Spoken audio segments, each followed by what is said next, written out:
Roxo Media House. From the Flying T Club studios at Roxo Media House, this is Frogs Today, featuring special guests, head volleyball coach Jason Williams, assistant men's basketball coach Jamie McNeilly, plus updates on all things TCU sports.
And now, here's your host, the voice of the TCU Horned Frogs, Brian Estridge.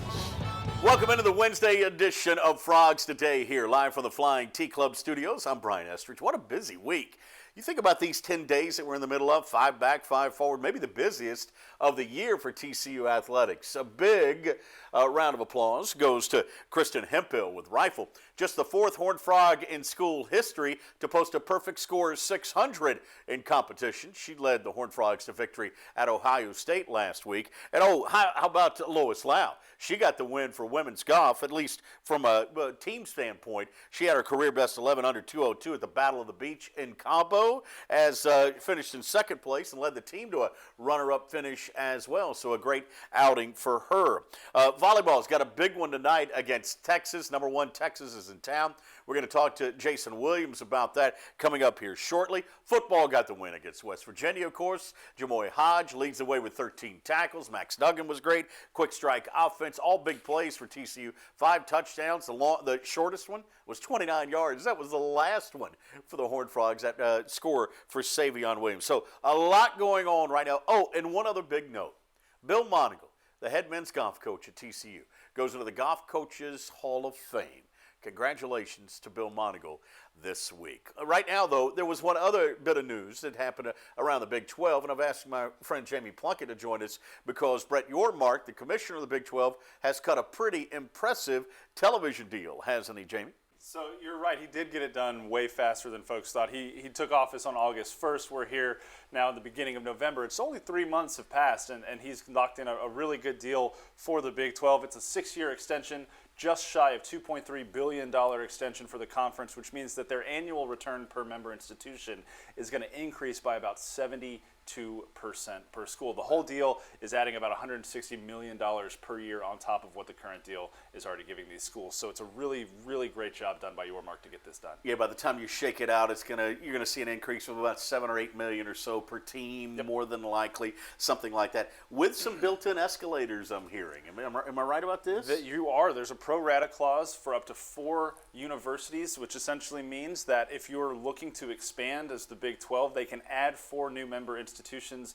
without affecting how much current member institutions are making. So that's built into this new deal that should 4 teams from the Pac-12 want to come over and join, they would make as much as the rest of the conference is making, escalated over the first few years, of course, but that wouldn't impact what current schools are making in the conference. All right, ESPN and ABC would be the lead dog in this, right? And Yes. then Fox comes in heavy, both in the college football world and now in college basketball as well. Huh? Absolutely, and Jamie Dixon talked about this. He had some time with the media on Tuesday afternoon, and he was really excited because what the new contract does is it saves some time on Saturday nights for big basketball games that are going to be aired on Fox and the Fox networks. And so that's going to give a lot of exposure to what is considered across the country the best basketball conference in the nation. And at this point of the time of the contract kicking in, hopefully it will still be that. And nobody panic. Baseball, volleyball, all those sports that we've seen on Big 12 now on ESPN Plus, they stay there, right? All the third tier rights are going to be on ESPN Plus, so you'll have unlimited access to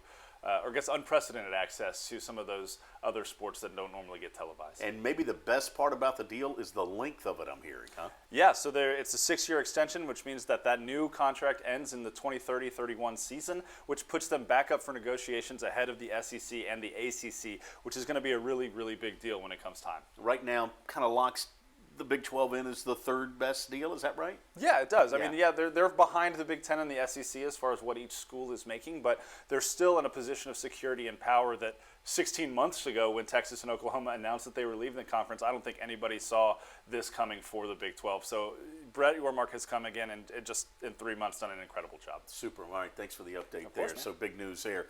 Hey, we get to break down now what's happening as far as women's soccer is concerned. It's been a great run for them over the last couple of years. Now, semifinal match coming up on Thursday against Oklahoma. What's it going to take to get to their third conference title in a row? Well, we find out right now. Yeah, for this team to go ahead and win the Big 12 tournament title again, I think we're just going to have to continue playing how we're doing. I think we're peaking at the right time. All season long, we've been talking about when we have the chances, we have to finish them. And I think you saw that the other night with Kansas. I think we have to continue to do that going forward. I think we'll put us in a good spot. I think we're in a good spot right now. I think we've been peaking at the right time, after the challenging schedule we played in the non-conference and then getting through the Big 12 season. A lot of our hard work finally came out, and you could see it on the field.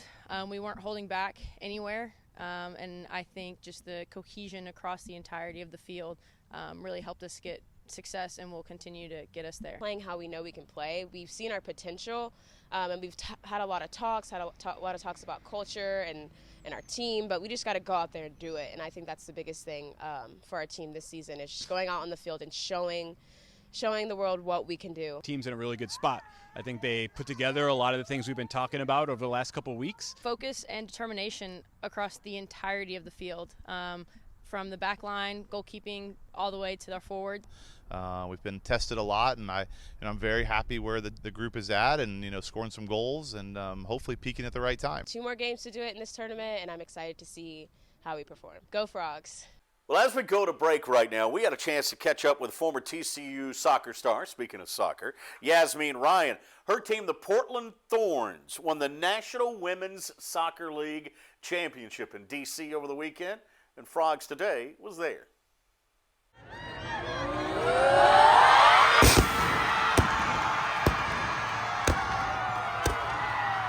Kind of take me through what you're feeling right now.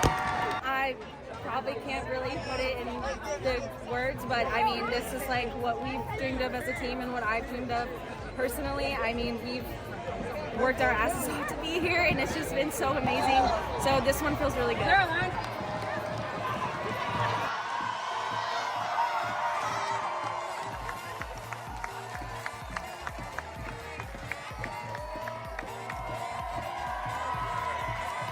So take me through the journey from TCU to this point now. Wow, I mean, all credit to TCU. I mean, they prepared me so well to get here. Shout out Eric Bell, Ryan Higginbotham, all the Horned Frogs, just so good. They're just an amazing program, and I thank them for everything to get me here. Some advice to them going into the Big 12 tournament tomorrow. Good luck. You guys got this. You're Big 12 champs already, so just keep going. You got it.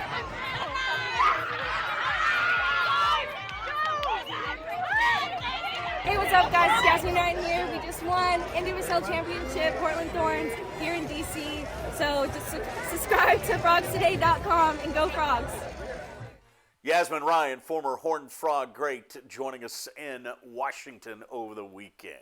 Coming up next, Jason Williams will join us. He's the head volleyball coach at TCU. Big match with Texas. They're in town, and we'll talk about it when Frogs Today continues here in a moment. Dave's Hot Chicken is a cult favorite and now has 2 locations in Fort Worth, Bryant Irvin Road on I-20 and Berry Street at TCU, both owned and operated by Horned Frogs. Mention the Frogs Today show and get 10% off anytime and order online at daveshotchicken.com. The Flying T Club provides the everyday TCU fan and alum the ability to specifically support TCU student athletes. Flying T Club offers 3 levels of memberships. The Flying T Club is a nonprofit organization supporting the brand development of TCU student athletes through a series of unique event-based networking opportunities, which are exclusive to our members. These events provide a great social engagement tool for our members and student athletes alike. Follow them on Instagram at Flying T Club or online at flyingtclub.com.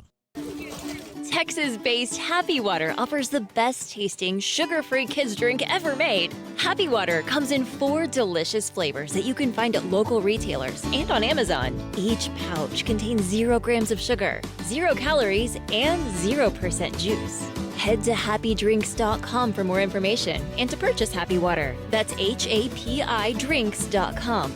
Live happy, be happy, drink happy. For exclusive interviews and content on TCU recruits, subscribe now at frogstoday.com. Any sport, anytime. It's your source for all things TCU. Only on frogstoday.com.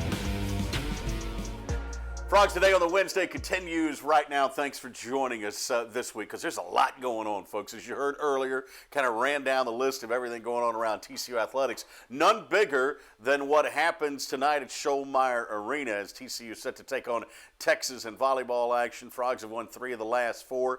The Jason Williams joins us right now, the head coach. Good to see you, man. Hey, thanks. All right, coming up tonight, the big one.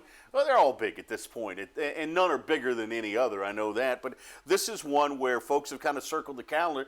Looks like we're going to have a huge crowd and a great matchup, right? Yeah, we're really looking forward to it. I mean, anytime Texas comes into town, they bring a big crowd and they bring a big game. So we're really looking forward to battling with them. What are they, 17-1, something like that on the year? Tell me what their strength is. What do you have to attack them? What can you do?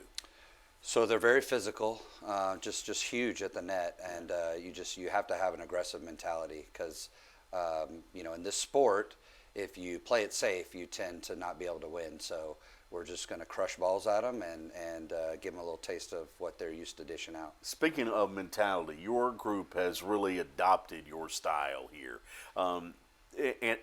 When we talked originally, you said, listen, I'm not in the business of rebuilding. We're going to get after it from day one. Here you are, you're above 500 in the Big 12. Things are starting to come together. Folks are paying attention. Be honest. Did it happen sooner than you thought? Some of the conference wins may have happened a little sooner because it's tough. It's really tough to get conference wins. But I think we're still not even close to being where we can be. But I'm just super proud of the buy-in for the mentality and the buy-in for the system. Yeah, and you think about the leadership that you've got, and one of those, and I know you won't single her out, so I am, but Callie, your daughter, has done a nice job stepping in a leadership role that I think has really set the tone for the group, hasn't it? Oh, definitely. And that's why I wanted her to come. She wasn't originally going to play, but even if she didn't get on the court, just her presence and her leadership is just invaluable, and she's been a huge piece for our success. And then Audrey, of course. Week in and week out, it seems like we look and there's another superlative for her as well. Definitely, I get messages from coaches around the country like, "What did you do to Audrey?" And everybody knew it was there, and I just tell them you just got to keep trying different keys so you can unlock that potential. That 3-game stretch was at Kansas State, Oklahoma, Kansas. That felt like one of those where this team really started to come together and bond even tighter. Mm-hmm. You want to be peaking at the right time of year as you head down the stretch here. Do you feel like your group's doing that? I think we're moving that direction. Yeah, like we have not peaked yet. We haven't arrived. The questions are having to get wins on the road. Mm-hmm. So you have to, in conference, almost have to peak a little earlier just so you can get some of those wins. Right. But then be playing your best volleyball when the tournament comes, if you make the tournament. And if you look at this, it looks like postseason could be wide open. If you can get there, like you said, mm-hmm. the possibilities for your team are endless, right? Yeah, definitely. I think, from day one, I created the schedule to make the tournament and to be able to go far in the tournament. Right. The top 15 are pretty solid in the country. Then after that, you can see with Iowa State beating Texas and Kansas getting some good wins. We could do something special still if we can just get it all together. Yeah, we questioned that schedule early on, especially the way you came out of the block with Minnesota and Wisconsin, two top 5s in there. But like you said, you did that for a reason. You wanted to set the tone with this group early and say, this is what it looks like, huh? Definitely. Again, when you're coming in, what I've learned is, you have in order to create a championship culture, right, you have to build the mentality. Yeah. You got to get people bought into what it takes to be champions. And to me, you can't beat the best if you don't play the best. And it just gave us a good way to measure. And then from there, we knew what we needed to work on, and we're still working on it, but we're fortunately getting some wins on the way. 6-4 in the Big 12 right now. Tell me, has that already parlayed on the recruiting side? Has it enabled you to open some doors that maybe you couldn't have before? Definitely. Even before we got the wins, just people watching our style of play. We've already got a couple of commits just from them watching us play. That's awesome. So I'm super excited about the future. So the rumor is tonight at this one that we might set the volleyball attendance record. What are you hearing? I am hearing we will definitely set the record. I like it. But we want to fill that. We want to fill Shoal up. Yeah. We have been winning at home. Mm-hmm. We love the energy. The players seem to just really thrive on the atmosphere, and so we'd like to get 6,000 in there, if not more. I love that. 6 o'clock tonight, right? 6 o'clock tonight. Big 12 Now Plus, on ESPN Plus will already have it. Also have it if you can't make it there, but we want folks there for this one, right? Yes. Yeah, you can still get there in time to catch the Horned Frogs and the Texas Longhorns coming up tonight. By the way, Texas is ranked what? Last I checked, they're ranked number 1. Yeah, that's what I thought. Just thought we'd mention that. All right, so it's coming up tonight. Make sure you be there. Jason, thanks for coming by. Hey, always thanks a pleasure. for having me. Good luck now. Yeah. I know you got bigger things to do and better Appreciate things. it. Let's go get it after. Hey, we met last week, the new swimming and diving head coach. Now let's dive a little deeper into their program, because one of the people that's making a big difference for them is their new strength and conditioning coordinator, who joins us right now. Hey, my name's Garrett Plumley. I'm the strength and conditioning coach here at TCU for the swim and dive team. Swim and dive, they lift 3 days a week.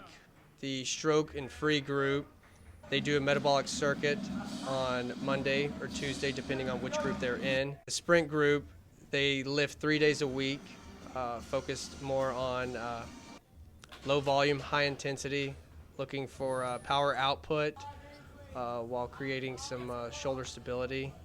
Since their shoulders are so dynamic, the morale has been up. They've had a coaching change early on in the season, and they took that kind of hard, but now they're starting to push along and get in the groove of things with the new staff that we've got going. And we'll see how midseason turns out. Good update there. What's happening as far as TCU swimming and diving is concerned. Up next, turn our attention to men's basketball. Had their exhibition game on Sunday. First game of the year happens Monday night for TCU. They won by 70 the other day on Sunday. We'll talk to Jamie McNeilly, Jamie Dixon's assistant coach. We do that when Frogs Today continues after this time. Say hello to the water of tomorrow. Richards Rainwater. Richards Rainwater is 100% rain, refreshing, renewable, and the only ingredient we use in our water. Why rain? Because everyone deserves access to clean water, and rain is a 100% renewable resource available everywhere. Drink the rain. Save the planet. Shop now at richardsrainwater.com. Dave's Hot Chicken is a cult favorite and now has 2 locations in Fort Worth, Bryant Irvin Road on I-20 and Berry Street at TCU. Both owned and operated by Horned Frogs. Mention the Frogs Today show and get 10% off anytime, and order online at daveshotchicken.com. The Flying T Club provides the everyday TCU fan and alum the ability to specifically support TCU student athletes. Flying T Club offers 3 levels of memberships. The Flying T Club is a nonprofit organization supporting the brand development of TCU student athletes through a series of unique event-based networking opportunities, which are exclusive to our members. These events provide a great social engagement tool for our members and student athletes alike. Follow them on Instagram at Flying T Club or online at flyingtclub.com. For exclusive interviews and content on TCU recruits, subscribe now at frogstoday.com. Any sport, anytime. It's your source for all things TCU. Only on frogstoday.com. Welcome back into Frogs Today. We were talking earlier here on the Wednesday about what happened over the weekend on Sunday. Exhibition basketball action at Schollmeyer Arena. Horned Frog men knock off Paul Quinn 112-89. to 42. That's right. That was the score. 112 to 42. Jamie McNeilly joins us live right now. One of Jamie Dixon's assistants. Terrific guy. Great basketball coach. Good recruiter. All those things. Pretty good family dude as well. Kind enough to give us some time here. Jamie, let's dive right into this one. 112 to 42. Haven't been a part of that many lopsided victories. A lot must have gone right for your team. What'd you like? What'd you enjoy seeing on Sunday? Right. It's really hard to complain with a lot after winning like that. But what we're trying to do is constantly refine what we have going on. And what that is an improved offense and a defense that's trying to maintain where we left off last year. And obviously on the rebounding side, just trying to dominate kind of how we did last year as well. So yeah, we see the box score, we see the results, we love it, but we're in a constant state of refinement here, and we just got to improve little by little. And believe it or not, even with a large win like that, there's a lot to improve right now in this young year. This program has kind of developed the attitude when it comes to rebounding that every rebound is yours, that you're entitled to it, isn't it? And that's kind of the mentality you have to have in rebounding, isn't it? Right. And our guys, kudos to them, they're ultra competitive. Yeah. And a part of that, not only competing against each other, it's competing for that ball when it's in the air. And a lot of what we do, Coach Dixon kind of every practice throws the ball up, and we have a drill transition 5-on-5, and it's a fight every day when we get into that drill, because we know the level of rebounding these guys are capable of. And oftentimes you see the guys that come to play early in practice, it's the guys charging in there and flying in and saying, like you're saying, it's my rebound. So it's fun to be around, because obviously rebounding is a woe for a lot of coaches, and our program, we've been very fortunate in that regard. Jamie, when you think about this game on Sunday, the other thing that stands out is you did it without Mike Miles. Mike set out this game. You put 112 on the board, and the depth of this roster is pretty spectacular right now. Yeah, a lot of firepower, a lot of guys that could attack in different ways as well. So it's not like we have a bunch of little guards or a bunch of shooters. Yeah. It's guys kind of emerging in different spots, and we gotta get creative and see how we could use guys in different areas, and that's what we've been trying to do this offseason. And the small tweaks and things we've made offensively are starting to pay dividends a little bit. I know it's early, but obviously our offensive performance this game and in our scrimmage against Alabama was better than we expected. So I think we're off to a good start in that regard. And how about this, Jamie? I mean, Shahada Wells, Legion, scoring with 20 points. Coming off the injury, we knew that he was a guy that was going to help this team. But when you started looking at the roster, like, how does he find his way in the lineup? Boy, did he ever on Sunday. Yeah, we'd call that a regular Tuesday on our practice. Like, which guy's going to score 20 this practice? Which guy's going to go off this practice? And so I know defensively, the effort's pretty consistent, and the consistency throughout our rosters there. Offensively, we're a little unpredictable, but kind of in a good way. Like, we don't know where exactly the scoring's going to come from.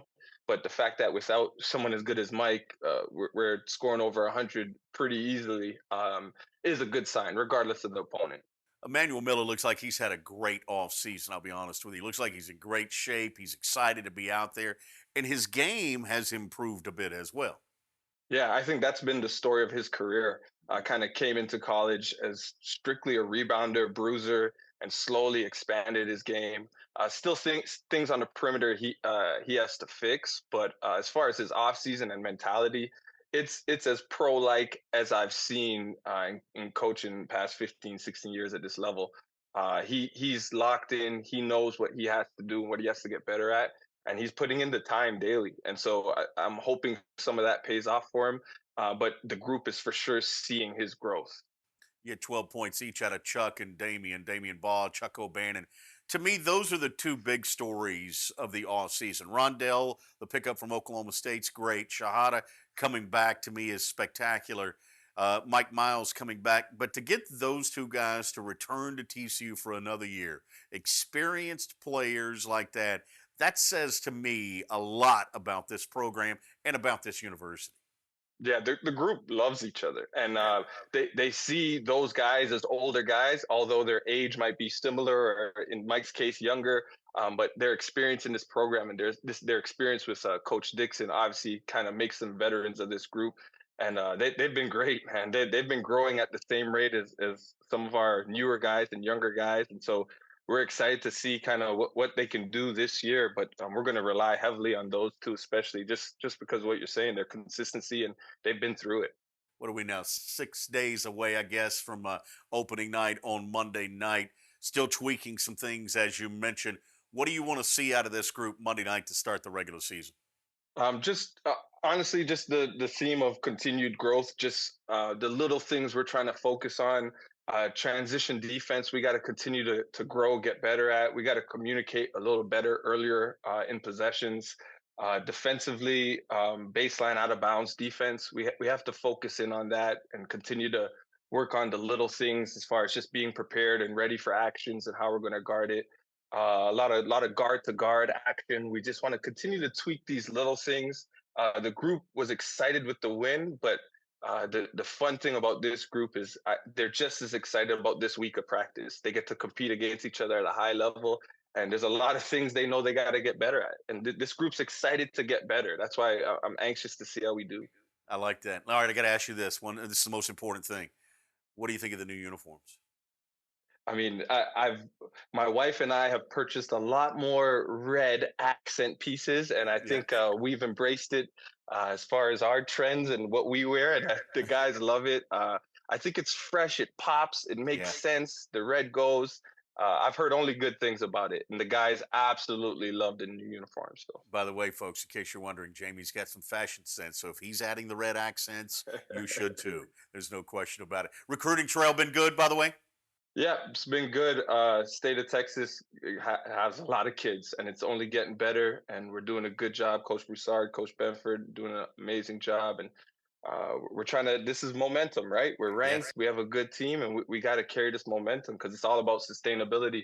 And with the transfer market, you never know. So we just have to put our shirts on, get our faces out there, and get in the community, see games, which we have been doing, and. It makes things a little easier wearing that TCU polo or shirt walking into gyms. You know, you get the double takes, and people are starting to notice, which is fun to be a part of. Everybody's starting to notice Jamie McNeilly as well. Terrific assistant coach for Coach Dixon. Hey, thanks for hopping on with us here, Jamie. Always a pleasure, man. Good to see your face. My pleasure. Thanks. All right, that's going to do it for this edition of Frogs Today here on the Wednesday. Busy day, lots going on around the world of TCU athletics, and we appreciate you joining us here. Don't forget, coming up on Friday, it'll be our football intensive edition of Frogs Today. We've got a couple of Frogs that are going to stop by that you'll remember who had great games against Texas Tech. Plus, a former Red Raider quarterback, Billy Joe Tolliver, is going to join us. It's going to be a big Friday for us here on Frogs Today. Thanks to everybody who stopped by. Until we see you then, have yourself a great rest of the day. Frogs Today is brought to you by the Flying T Club, supporting TCU student athletes, and by Richard's Rainwater. Say hello to the water of tomorrow. Frogs Today is a production of Roxo Media House.